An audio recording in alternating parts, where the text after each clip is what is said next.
The government during the American regime. Aguinaldo Aguinaldo is captured. On March 23, 1901, General Emilio Aguinaldo was captured by the American forces led by General Frederick Funston with the help of Macabebe scouts in Palanan, Isabela. So General Funston plotted the capture of General Emilio Aguinaldo on the night of March 6, 1901. He boarded the American warship Vicksburg and docked at Casiguran Bay on March 14. From Palanan, Funston Group reached Aguinaldo's headquarters in Palanan on March 23, 21. the Macabebe scouts pretended to have been sent by Lacuna with the American officials as their prisoners. Thus Aguinaldo had no idea of his impending capture until Tal Placido of the Macabebe scouts embraced him. The Americans then declared the arrest of Aguinaldo and his men in the name of the United States government. Aguinaldo was brought to Manila and presented then military Governor-General Arthur MacArthur Jr.,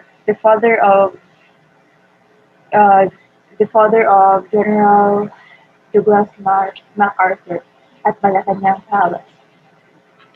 On April 19, 1901, he finally pledged allegiance to the United States of America,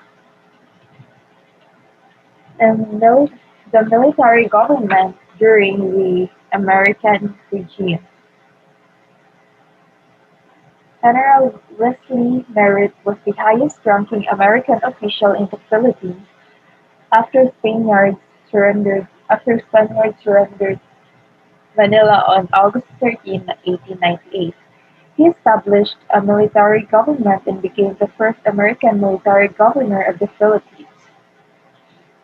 The objectives of military government are to establish peace and order to the Philippines, and second is to prepare Philippines for civil governance. So the government in the Philippines can be classified into opposition and collaboration. The Americans used propaganda and other means to win Filipinos to their side. Okay.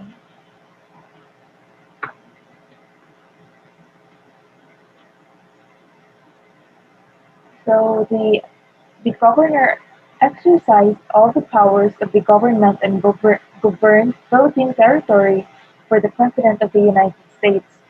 The achievements of the military government. The number one is the military government opened public schools. So they opened public schools with American soldiers as their teachers. The Manila High School, the first public high school, was established on June 11, 1906. English for the first time was taught with American soldiers as their teachers. Reverend William Mackincon and Lieutenant George P. Anderson were the first supervisors of schools in Manila. Number two is the civil courts were placed under army officers, but then the Supreme Court was recognized and included six distinguished Filipino lawyers and three army officers with Cayetano Arellano as their president.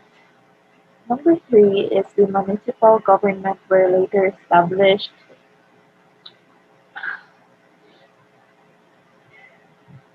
So the municipal governments were later established, and as a result, the first municipal election was held in Baliwag, Bulacan on May 7, 1899. The military government lasted for 3 years only.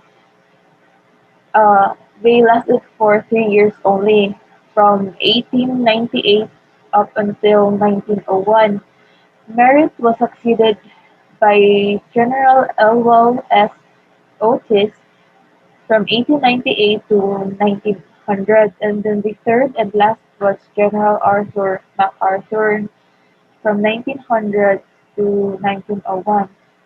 On January 20, 1899, the President McKinley created the first Philippine Commission, which was also known as the Scorchman Commission.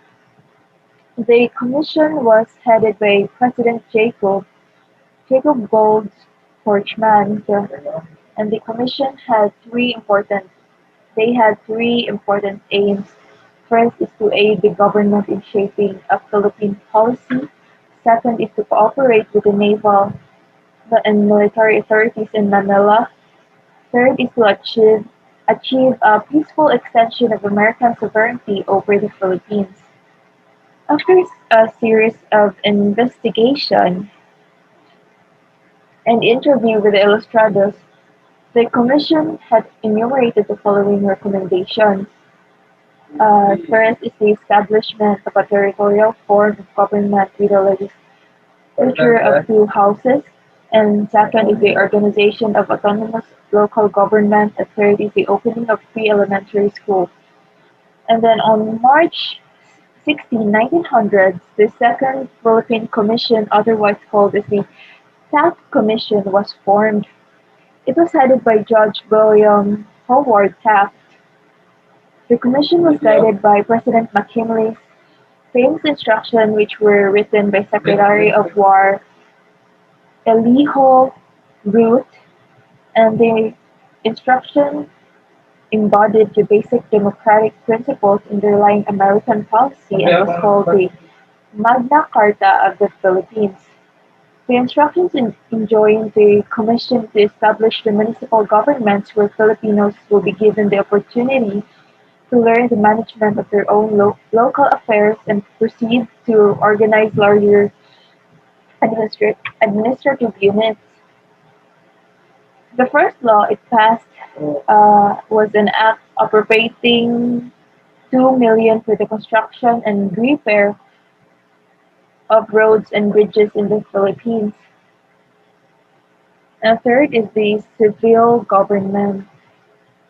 On March 2, 1901, the United States Congress passed the Spooner Amendment, which was sponsored by Senator John C. Spooner.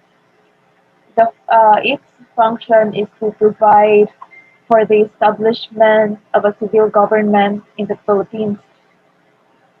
The amendment authorized the President of the United States to govern the Philippines.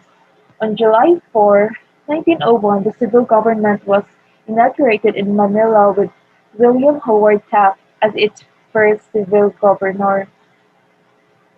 William Howard Taft created the Bureau of Agriculture. He went to Spain to negotiate for the purchase of the Friar lands and to the United States to work for the passage of the Philippine Bill of 1902.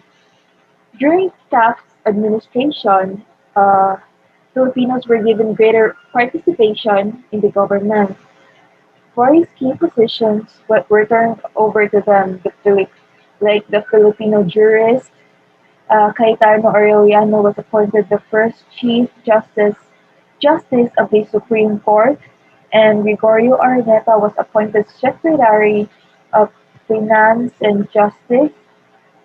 And on July 12, 1902, the United States Congress approved the Organic Act Philippine Bill. Oh wait, in July 12, 1902, the United States Congress approved the Organic Act Philippine Bill, and then the provision of the Philippine Bill of 1902 includes first is the extension of the Bill of Rights to the Filipinos except the right of trial by jury. Second is the appointment of two Filipino residence commissioners to Washington, Benito Ligarda and Pablo Ocampo. And then third is the establishment of an elective Philippine Assembly. It was Sergio Osmeña Sr. of Cebu was chosen as Speaker and Manuel L. Quezon was elected majority for floor leader. And then the retention of the Philippine Commission representing the upper house of the legislature, and the Philippine Assembly representing the lower house. So on August 1916, the United States Congress enacted the Jones Law signed by the President Woodrow Wilson. This law was authored by the Congressman William Atkinson and Resident Commissioner Manuel L. Cazon. The salient features of Jones Law of 1916 were: first is the promise to grant Philippines independence; second is a provision vesting the executive power in the American Governor General; and third is a provision vesting the legislative power in a bicameral Philippine legislature with the Senate as the upper house and the House of Representatives as the lower house. The Senate will be composed of 24 senators, 22 elected by the Filipinos and 2 appointed by the Governor General to represent non-Christian Philippines. Good day, everyone. I am Maria Angelica Monique Caracat, and I will be discussing to you about the Tydings-McDuffie Act and the Commonwealth Government. So on May 1, 1934, the Philippine Legislature approved the Tydings-McDuffie Act. It is an act entitled to provide for the complete independence of the Philippine Islands, provide for the adoption of constitute and a form of government for the Philippine Islands. It is also known as the Commonwealth and Independence Act, signed on March 24, 1934 by Franklin D. Roosevelt. It was named after Senator Tydings and Representative McDuffie. The Philippines will eventually gain its independence from the United States, where they will undergo a 10-year transitory period and will have the Commonwealth Government. The importance of the act is that it provides a Commonwealth government that would govern the country for a 10-year transition, which on July 4, 1946, the U.S. will proclaim the independence of the Philippines. Second, it is called for a constitutional convention that would frame a constitution for the Philippines. Third, it required constitution to establish a republican form of government. It should contain Bill of Rights and that it must be ratified by the Filipino people in a plebiscite. There are other provisions of the Tydings-McDuffie Law. These are: first, Americans would have the same civil rights as Filipinos. Second, during the 10-year transition period, the Filipinos would own allegiance to the U.S. Third, the United States would have direct supervision and the control of the government's foreign affairs. Fourth, the Filipino immigration to the U.S. will be restricted. Fifth, the Commonwealth should be approved by the President of the U.S. And lastly, the U.S. would allow to maintain military bases. The Commonwealth period adopted the 1935 Philippines Constitution, which established a republican form of government. So the government is divided into 3 co-equal branches: the executive power that was vested in the President for the Commonwealth, who would be elected directly by the people to serve for a term of 6 years. The legislative power was vested in the unicameral the National Assembly, whose members would be elected by the people. Lastly, the judicial power was vested to the Supreme Court. So under the Commonwealth Government, the U.S. will be in charge of the large-scale issues, including the foreign affairs, monetary, and any affairs that will happen outside the Philippines. However, internal affairs and internal issues will be handled by the Filipino people in the country. Under the Commonwealth Government, their president was Manuel L. Quezon on September 17, 1935, and Sergio Osmeña Sr. as vice president. The Commonwealth was formally inaugurated in Manila on November 17, 1935, and was attended by American dignitaries such as U.S. Vice President John Nance Garner, Speaker Joseph Bryce, U.S. Secretary of War George Dern, and General Douglas MacArthur. On behalf of the Philippines of the U.S., Secretary Dern formally proclaimed the existence of the Commonwealth and the termination of the Philippine government under the Jones Law.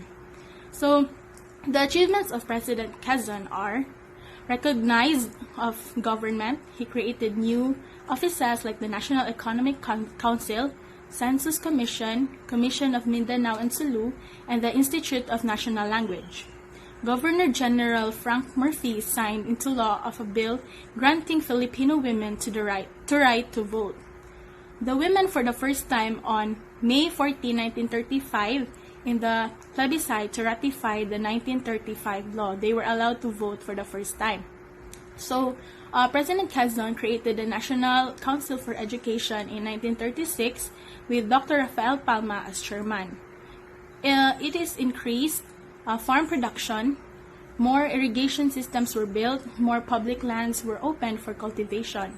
At the end of 1935, there were 4,017,880 hectares of land under cultivation. This increased to 6,690,539 hectares by the end of 1939. The promotion of social justice, a number of laws were enacted, such as the 8-hour labor law, fixing the working time at 8 hours a day. The minimum wage law, which provided that laborers should be paid at least 1 peso a day. Amendments in the Constitution, these were first, a change in the term of office of the President and Vice President from 6 years to 4 years with a re-election for another 4 years. Second, the establishment of Congress composed of 2 chambers, the House of Representatives and the Senate to replace the unicameral National Assembly. And third, the creation of the Commission on Elections. So the government were able to handle the issues in the country, and they had the power to do that. Unfortunately, during this time period, the Filipino were not considered as citizen, yet they were still considered as American nationals, making them no access to the rights and not eligible to their benefits that other veterans had access to. So make it very unfair that this was seen as a very commonly during the transitory period. Thank you. Third, President Quezon created the National Council for Education in 1936 with Dr. Rafael Palma as chairman. Fourth, it increased farm production. More irrigation systems were built. More public lands were opened for cultivation. By the end of 1935, there were 4,017,880 hectares of land under cultivation. This increased to 6,690,539 hectares by the end of 1939. Fifth, the promotion of social justice. A number of laws were enacted, such as the 8-hour labor law fixing the working time at 8 hours a day, the minimum wage law, which provided that laborers should be paid at least 1 peso a day. Sixth, amendments to the Constitution. These were a change in the term of office of the President and Vice President from 6 years to 4 years with re-election for another 4 years. The establishment of Congress composed of 2 chambers, the House of Representatives and the Senate, to replace the unicameral National Assembly, and the creation of the Commission on Elections. The Second Philippine Republic was established during the Japanese occupation of the Philippines. At the outset of occupation, the Japanese government established a military administration over the Philippines, as well as the Philippine Executive Commission, composed of several pre-war Filipino political leaders. The Kalibapi, or Kapisanan ng Paglilingkod sa Bagong Pilipinas, was also organized, designed to be the sole and exclusive political organization in the Philippines. On June 16, 1943, Premier Hideki Toho promised independence to the Philippines. The Kalibapi would then form the Preparatory Committee on Philippine Independence, or PCPI, which was tasked with drafting a new constitution. The new constitution was approved by the Preparatory Committee on Philippine Independence on September 4, 1943, and ratified by the Kalibapi on September 7, 1943. The Kalibapi then proceeded to elect part of the new National Assembly, which was also included appointed members. In turn, the National Assembly elected its Speaker and then elected Jose P. Laurel as President. On October 14, 1943, in ceremonies in front of the Legislative Building in Manila, the new republic was inaugurated, and Jose P. Laurel, the chairman of the Preparatory Committee, assumed office as president. On September 21, 1944, President Laurel proclaimed martial law in the Philippines. On October 23, 1944, Laurel proclaimed that the Philippines was in state of war. When the Commonwealth Government was restored on Philippine soil on October 23, 1944, Field Marshal Douglas MacArthur, as military commander, had issued a proclamation nullifying all acts of Philippine Executive Commission and the Second Republic. The Supreme Court of the Philippines reiterated this nullification in a decision on September 17, 1945. The Supreme Court categorized the Philippine Executive Commission and the Second Republic as a de facto government, in contrast to the de jure status of the Commonwealth Government. While this means no laws or regulations from the Second Republic are legally recognized, President Laurel has been included in the roster of Philippine presidents since the 1960s. Many officials who serve in the Philippine Executive Commission, the Second Republic, and its various agencies were charged with treason but received an amnesty from President Manuel Roxas on January 28, 1948. Huk Rebellion, also called Huk Rebellion. The name of the movement is a Tagalog acronym for Hukbo ng Bayan Laban sa Hapon, which means People's Anti-Japanese Army. The Huks came close to victory in 1950, but were subsequently defeated by a combination of advanced U.S. weaponry supplied to the Philippine government and administrative reforms under the charismatic Philippine President Magsaysay. The Huks suffered a crucial setback when government agents raided their secret headquarters in Manila. The entire Huk political leadership was arrested in a single night. At the same time, Huk's strength was dealt another blow when U.S. President Harry Truman, alarmed at the worldwide expansion of communist power, authorized large shipments of military supplies to Manila government. Another factor in Huk defeat was the rise to power of the popular Ramon Magsaysay. His election as president in 1953 signaled a swing of popular support back to the Manila government. In 1954, Tarok emerged from the jungle to surrender, and the Huk Rebellion, for all practical purposes, came to an end. The Japanese Military Administration, Lieutenant General Masahiro Homa, the Commander-in-Chief of the Japanese Imperial Forces in the Philippines, announced the establishment of martial law under a Japanese military administration. There were many Filipinos who resisted to collaborate with the Japanese, and one of such was Jose Abad Santos, the Chief Supreme Court. He became famous because he was executed. He told his weeping son, "Do not cry, Pepito. Show these people that you are brave. It is a rare opportunity for me to die for our country. Not everyone is given the chance." Next is the Philippine Executive Commission. In accordance with the instructions of President Manuel Quezon to George Vargas, the Filipino officials in Manila were told to enter into agreements and compromises with the Japanese to mitigate the sufferings of the people under the ironclad rule of the Japanese.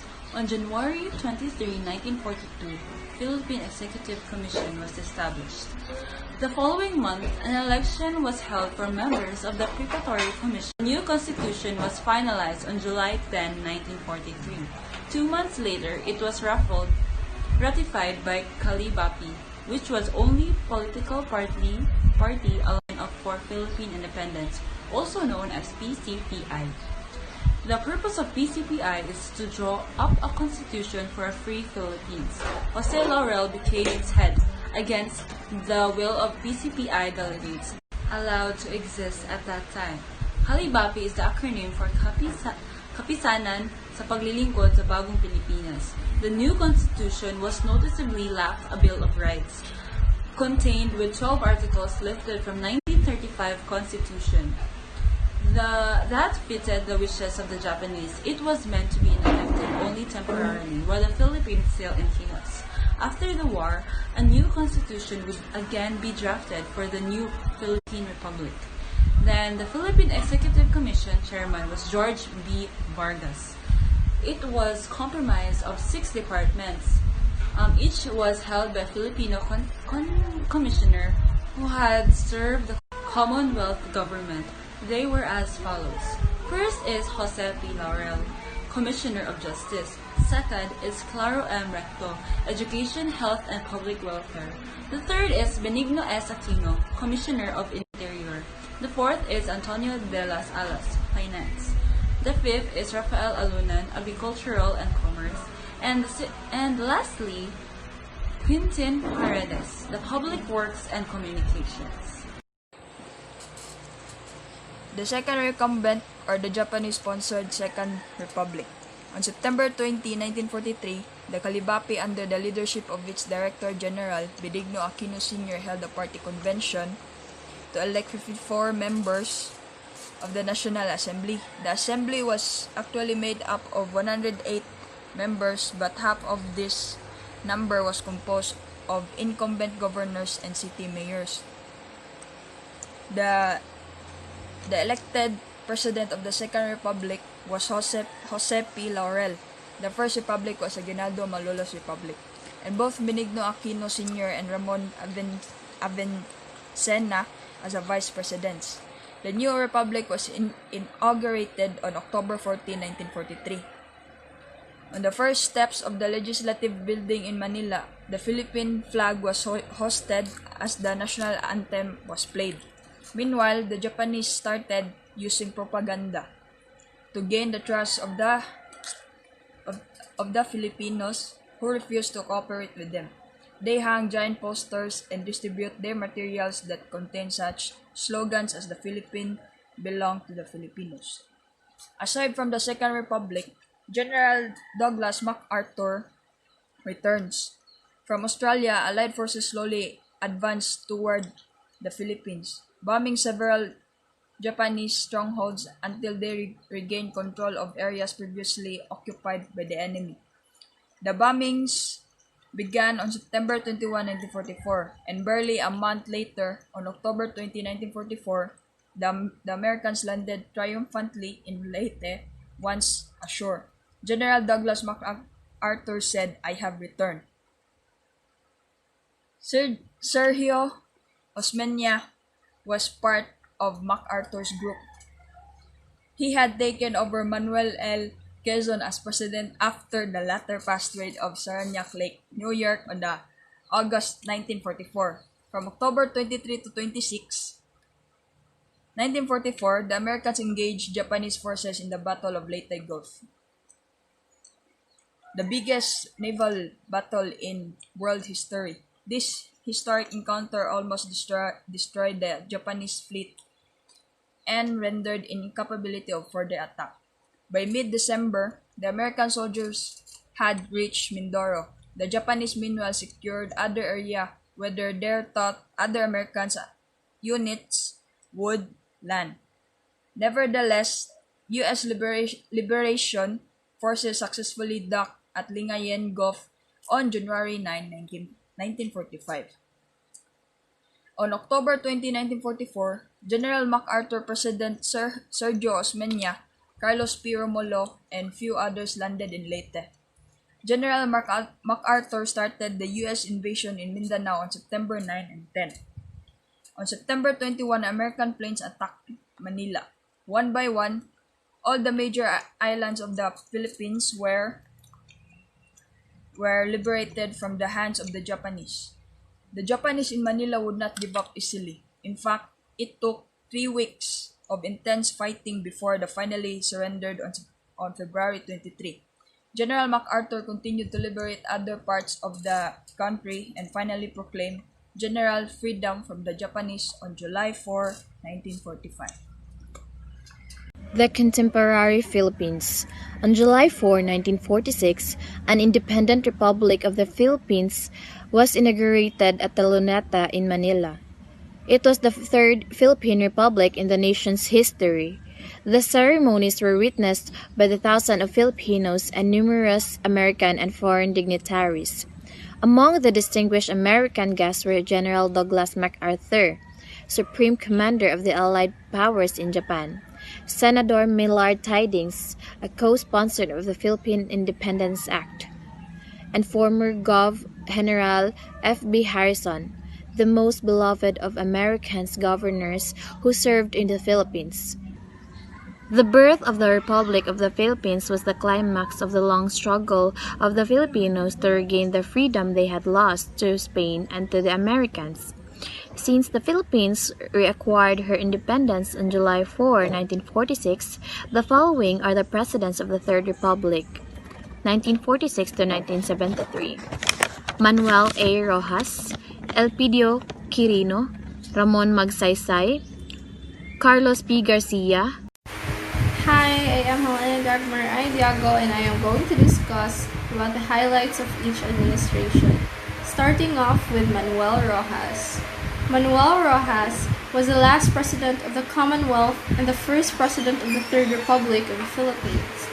His administration concerned itself with the task of rehabilitating the country from ravages of war. He was not able to finish his term.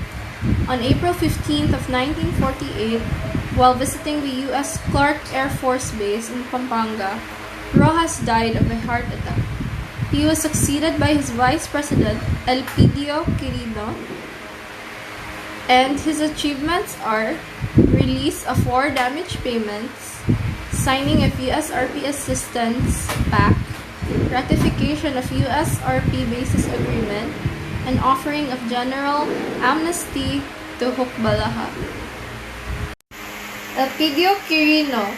Elpidio Quirino's administration was burdened by a serious communist Huk Rebellion, so he launched a massive campaign against the Huk and his other achievements are pass the Economic and Technical Assistance Agreement of 1951, signed the agreement to the entry of U.S. traders, sent Filipino soldiers to fight on the side of the Americans during Korean War, and signed USRP Mutual Defense Treaty in 1951. Ramon Magsaysay. Ramon Magsaysay was one of the most beloved leaders here in the Philippines. His sincere attention and care that he showed to the common people made him popular. He is credited with the surrender of the Huk He restored the people's faith in democracy and brought the government closer to the people. He successfully negotiated RP-US trade relation that culminated in the signing of the Laurel-Langley Trade Agreement of 1956. During his term, Japan agreed to pay war reparations to the Philippines over a 20-year period for the damage inflicted by the Japanese during the World War II.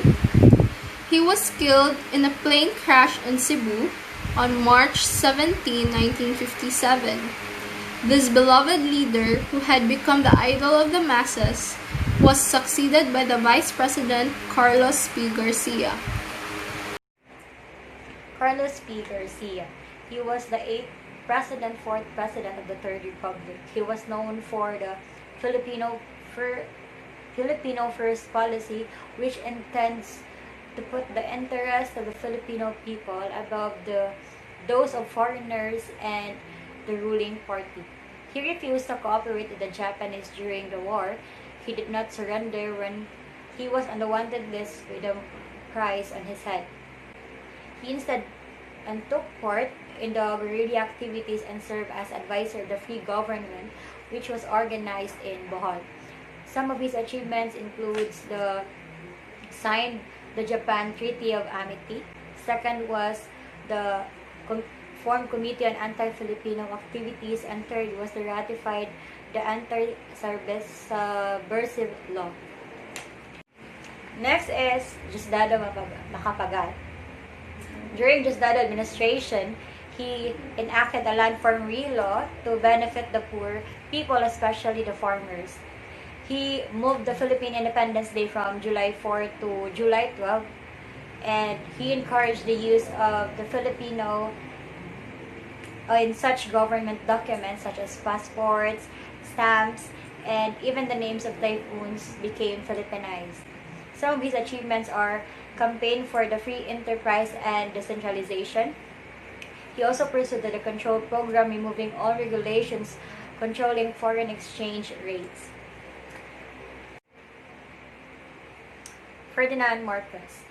It was in year 1965 when Ferdinand Marcos became the president of the Philippines. He was also the first president to win second term in the Philippine president. 3 years after he became the president of the Philippines, he faced growing student protests and a crumbling economy. Marcos decided a martial law on September 21, 1970, a state of emergency in which military authorities are given extraordinary powers to maintain order. Marcos' excuse for declaring this martial law was the growing revolutionary movement of the Communist New People's Army, which opposed his government. His achievements are he implemented the policies of an export-oriented economy. He approved the investment incentives law. Third is he ratified a new constitution, the 1973 Philippine Constitution, which founded a parliamentary government. The fourth one is he launched the Kilusang Bagong Lipunan and the Green Revolution.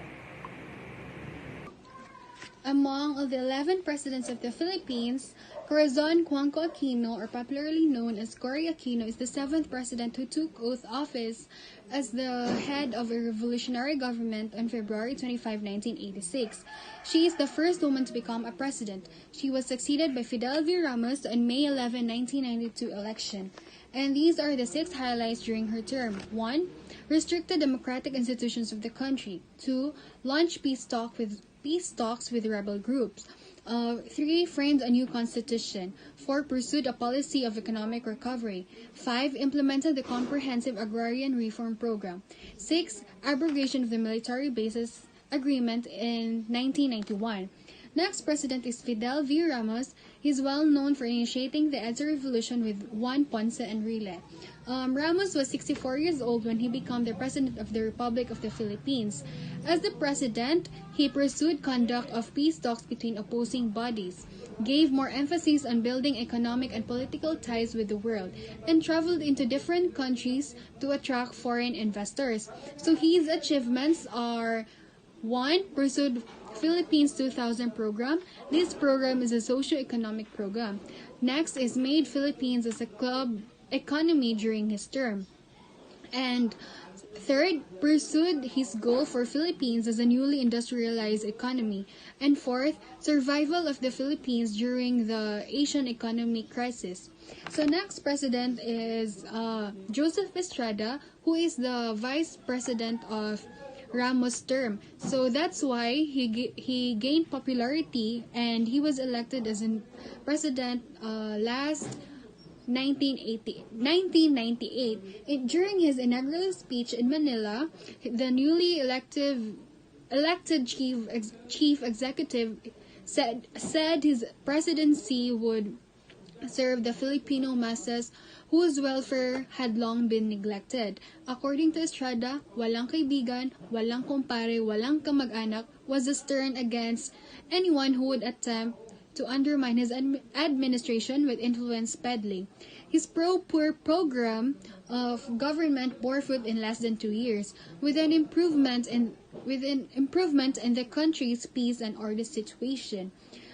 Estrada, following an abortive Senate impeachment trial because of plunder, growing street protests, and the withdrawal support of the armed forces, Estrada was forced out of office on January 20, 2001. His Vice President Gloria Macapagal Arroyo was sworn as Estrada's successor on the day of his departure, so that's why Arroyo became the second female president of the Republic of the Philippines. So to complete our 5th Republic Philippine President, I will be presenting Ms. Gloria Macapagal Arroyo, our 14th President, Mr. Benigno Simeon Cuanco Aquino, our 15th President, and our current President, which is President Rodrigo Roa Duterte. Maria Gloria Macapagal Arroyo is the 14th President of the Philippines from 2001 to 2010 and is currently a member of the House of Representatives representing the 2nd District of Pampanga. She was the country's second female president. During her term, the annual economic growth in the Philippines averaged 4.5% higher than in the administrations of her 3 immediate predecessors. Arroyo implemented a controversial policy of holiday economics, adjusting holidays to form longer weekends with the purpose of boosting domestic tourism and allowing Filipinos more time with their families. Other achievements are the strong Republic Nautical Highway, job creation, conventional infrastructure, and lastly, relatively peaceful and orderly elections. The presidency of Benigno Aquino III, also known as the Benigno Aquino III Administration and the Noynoy Aquino Administration, began at noon on June 30, 2010, when he became the 15th President of the Philippines, succeeding Gloria Macapagal Arroyo. Aquino is the third youngest person to be elected president and the fourth youngest president after Emilio Aguinaldo, Ramon Magsaysay, and Ferdinand Marcos.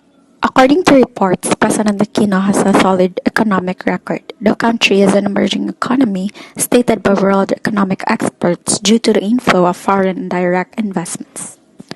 The economy was also reported to have increased by 6.1% in 2014. Meanwhile, official figures showed that 25.8% of Filipinos were living below the poverty line in the first half of 2014, just 0.5% less in 2009. He attempted to improve transparency and accountability in the government. On August 23, 2010, Aquino was challenged on his responsibility of keeping peace and order in the Manila hostage crisis. His administration is challenged by another controversy and the passage of RH Bill and the Bill on Divorce Law.